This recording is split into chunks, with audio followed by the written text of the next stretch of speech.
All right, welcome back to another episode of the Paul Barron Show. Today is going to be a good one. We are going to dive into Web3 and where the markets and trends are going to be going. And joining me today is Alex Felix, who is the co-founder and chief investment officer over at CoinFund. Alex, how are you?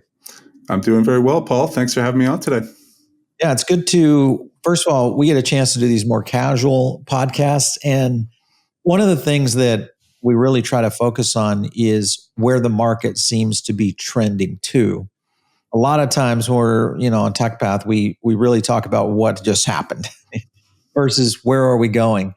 Tell me a little bit about CoinFund, what you guys are up to. Give me the rundown. Yeah, great. We're really focused on looking out over the horizon here and in the long term. I think what we've seen in crypto to date is just kind of the sort of raw material and backbone of what we hope will become kind of a prolific software development environment for new entrepreneurs. We're moving from SaaS to pay as you go. We're moving from something that is very human intermediated to something that's very standardized, machine to machine and automated.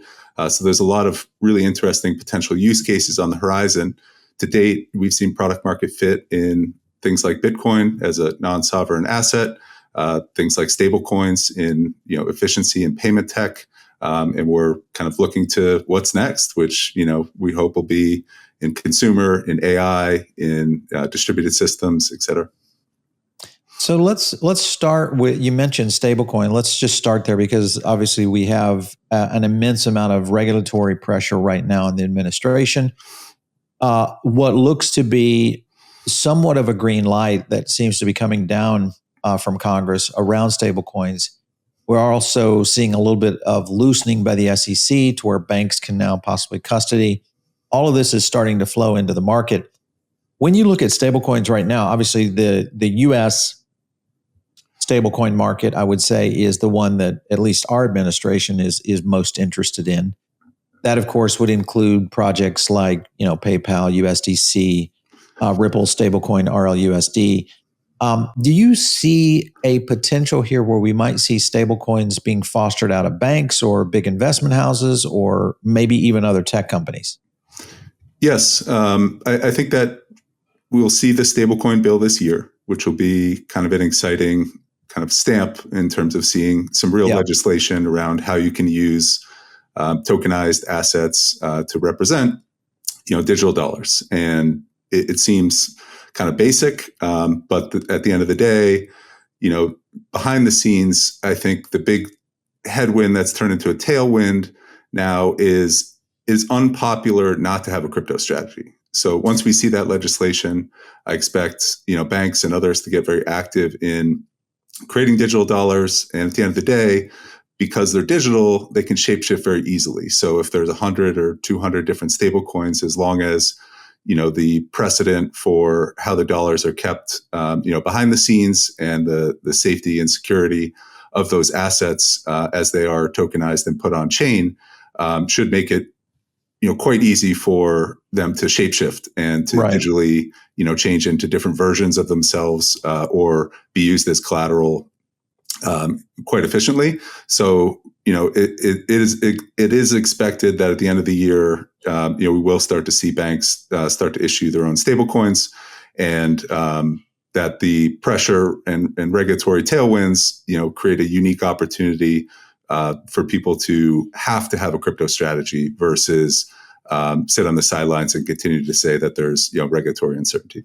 Yeah, I'm kind of curious on the infrastructure. From a banking side, I know you're not necessarily a banking expert, but maybe you have an opinion on this.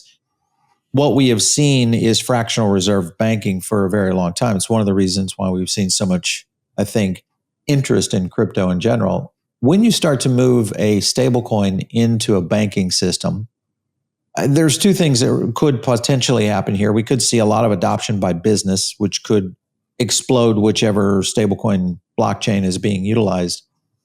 But do you see a potential pitfall from the banking system to possibly figure out a way to basically figure out, going back into the idea of fractional reserve banking where you're going, the double pay method? What are your thoughts on that? Yeah, I think, for better or worse, stablecoins won't actually change what happens behind the scenes Yeah, in terms of, how banks manage their leverage, how banks rehypothecate and, loan to other institutions to generate, yield off assets that become deposits. But, one change could be, if the U.S. is very focused on dollar hegemony, to force people into treasuries. And I think we've right. seen the early tea leaves of that. There are certain stable coins that are now, top 10, top 20 holders of U.S. treasuries. And I think, the government has certainly taken notice and, sort of likes that as a way, as a stepstone into, okay, well, how can stable coins be issued in the future? But, the technology is so flexible that when a dollar sits on a bank balance sheet, even if it is a quote unquote stable coin, they can still turn it into whatever they want. So an Yeah. example is, an investment just made in a startup called Dakota, who has crypto rails side by side with traditional banking rails. When they ingest a stablecoin, whatever version it might be, Tether, USDC, PayPal, USD, they turn it into cash and they buy treasuries with it. So it's a virtual representation in your account until you export it. And when you export Okay. it, then it turns back into whatever stablecoin you would like for the transferability and efficiency functionality. But when it's sitting in the banking infrastructure, it actually gives you a double layer of protection, not to hold it as a digital asset. And we can obviously talk about some of the risks of holding digital assets and some of the advancements that have been made in their safekeeping. But when Yeah. it's a dollar and it's a stable coin, there's a lot more flexibility for finding ways to converge both the digitally native world and the traditional banking world, which is part of why I think they'll be adopted quickly. Is it's not behind the scenes, it's not going to change a lot, but when exported, becomes much more functional and efficient. Yeah, I think business is going to really open their eyes to this. I know a lot of business leaders that we talk to. We have these seminars every once in a while here in our local markets in Miami, mostly to educate people on what's happening in the blockchain world. And most of my seminar attendees have been business leaders or high net worth individuals, and they're all very intrigued.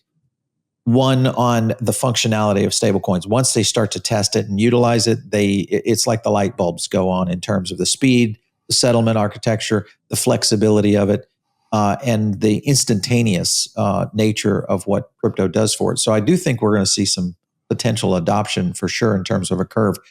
And I know we're still on the idea of stables, but I want to get into really the focus of today's show, which is really kind of where the future trends are going around certain areas in blockchain.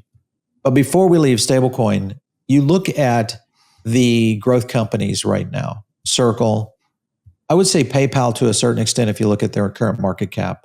But you also have XRP or Ripple with RLUSD that could have somewhat of an inside track here, especially with their relationship now with Trump and the administration. Do you think there's going to be a U.S. winner here, or do you feel like, at least from the blockchain native that we know when it comes to stablecoin? I think it's very difficult. On one hand, we've seen Tether, become one of the best businesses in the whole world. People really just want the dollar and they don't care about, the yield component behind it. And there's a large market for that. In the US, it's going to be pushed to be maximally efficient and very competitive to figure out, who benefits from, the revenues that are generated behind the scenes, from stablecoins, and passing a lot of that back through to customers to keep them active, with your platform. You're seeing Circle really try to push into like service provision. What kind of value-added services can I build around stablecoins? And one of my, challenges with the payment sector in general has been we've now added digital money natively to the internet. And so you can do all this stuff without, really requiring a payments operator and payments company. I can log in, I can send money to someone, and it just touches the blockchain and with my private keys. So the race is really going to be around the value-added services. and who can help bridge the gap and sort of converge the Web 2 and Web 3 industries, which I don't think we've seen strong evidence of yet. And that makes me a little bit wary of, the incumbents having a large advantage here, at least the pure play, crypto players, Right. where we haven't really seen what, traditional industry, might build.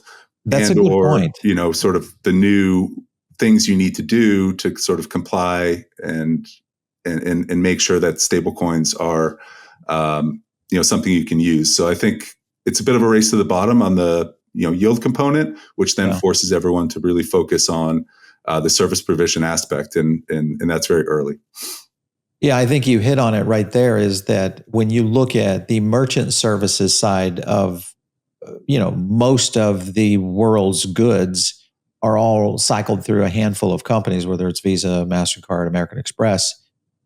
Digital payments have already been out there for quite some time. The idea of what that might do to lower these merchant fees, this is a, potentially holy grail, because you're talking in essence of, I think it's the last number we counted was upwards of $1 trillion in fees annually when you look at how much is being implemented into the global, overall, whether it's e-commerce or active retail. So it definitely will be a huge competitive zone, I think, with where stablecoins are going. And I think also there's going to be a lot of innovation in the point of sale level, for at least for retail. I'm really intrigued on where that might be going. I know you guys are making a lot of investments in a lot of early stage startups in the Web3 space. First of all, when you look at, and I want to I want to come back to payments for a minute, but actually let's stay on payments and then we'll go to AI and deep in. In terms of payment startups, because I was looking at your list, and I'm sure this isn't all of it, but on your website, just a quick review of your portfolios. Upshot, which is, what is an appraisal platform for NFTs? How's that going to work?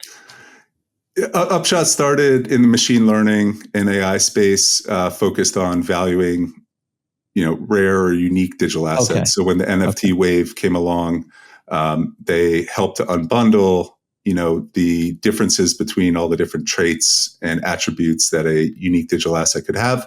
They've now since pivoted to applying that more generally towards the AI agent space. And as we're seeing a lot of, startups, sort of understand and recognize that, with the standardization and the rails and the Turing completeness of blockchains provide a really strong pathway for automation. Yeah. And that automation could lead to most transactions on blockchains being, done by machines or AI versus, human intermediated. So are you guys actively investing in some early stage payment companies, or maybe something like, if you think about what we've seen in Solana Pay, you look at now some of the projects that are going out on XRP Ledger. We saw a new POS launched just the other day that was fantastic in terms of speed, which circumvents the merchant services side. Are you guys doing any kind of early stage on any of those? Yeah, as I mentioned, it's been a very tricky area. We've covered it closely. We've talked to a lot of the companies out there that are focused on the payment space. It's a challenge to unbundle kind of what's useful and what's valuable. And to us, we predominantly want to focus on what's valuable. Right. Where can you create moats? Where can you create network effects? And two areas that we've seen there are, one, in the example I mentioned, previously with Dakota .xyz, that's focused on really bringing blockchain rails side by side with traditional payment systems, so you can use them both, and sort of maximize efficiency and flexibility, and you can eliminate the need for operating accounts in many different jurisdictions and take advantage of the 24/7 nature of the payment opportunity by dropping money in a foreign operating account or business versus needing an initiating bank to initiate that wire. Gotcha. So, instead of waiting for New York to wake up to wire money to Asia, you can drop it into the account in Asia. And I think that is a really big deal. It's something that we haven't seen done at scale yet. And it's providing a lot of customers that either settle payments internationally or settle, for their own purposes in different jurisdictions, a huge leg up. The other area that we've been focused on is kind of the UX and aggregation layer. So where in South America, for example, there are a number of businesses that are starting to really improve that UX and service to customers, and are growing quite quickly around a few very limited use cases, even just sending money from Argentina to Brazil. Yeah, so for sure. We're focused on that network effect and aggregation, as well as the sort of lower level infrastructure that can be adopted by other payments companies or other service providers as a infrastructure to generate and build a lot of use cases. Now, what's defensible about the infrastructure layer is you actually have to understand blockchain custody. And there are very few people in the world that have experience kind of building, not white labeling, sophisticated custody solutions in order to allow your Solana and your Bitcoin and your, tokens to sit side by side with your US dollars. Right. And that, to me becomes a great building block. But today we've seen very niche payment solutions in intercompany onboarding and offboarding, how to just get money onto the blockchain or off the blockchain. And I think that over time, those become difficult areas to defend. What do you think about MoonPay and what they've been able to do so far? Because they have really, initially, I wasn't really thinking that MoonPay was going to become a powerhouse in the payment side. I'm rethinking some of that now. What are your thoughts? Yeah, I don't have strong information to kind of back up a super cogent view of where they are today and what the roadmap is and where they're headed. But they did a great job, alleviating a large pain point in the early days of crypto, which was, how do I go from a credit card? How do I go from a bank account? I just want to get money on the blockchain. And their business actually exploded during the NFT craze because you had a lot of celebrities and other high net worth individuals coming in and saying, I want to go buy $100,000 digital asset, or I want to go buy my first Bitcoin. And they built a very lightweight solution to allow that to occur without needing to understand a lot of complex apps and solutions that you would need to do that. My biggest criticism of crypto has been its lack of a user interface, of a discovery portal for how to do all these things. When you got that disc in the mail from AOL and it helped you onboard to the internet, it had 6 buttons you could click. Here's your email, here's your this, here's your that. Now we rely on people following crypto Twitter and going to these nefarious websites to perform some action. Like we need that discovery portal. We need that app store. Well, I think it's ironic that you're exactly right, but I'm a bit surprised that we haven't seen someone in the major blockchains that have at least somewhat of an educational control, whether it's been you look at Consensus or you look at Solana. Obviously, you could also take a look at even what Ripple has been able to do so far.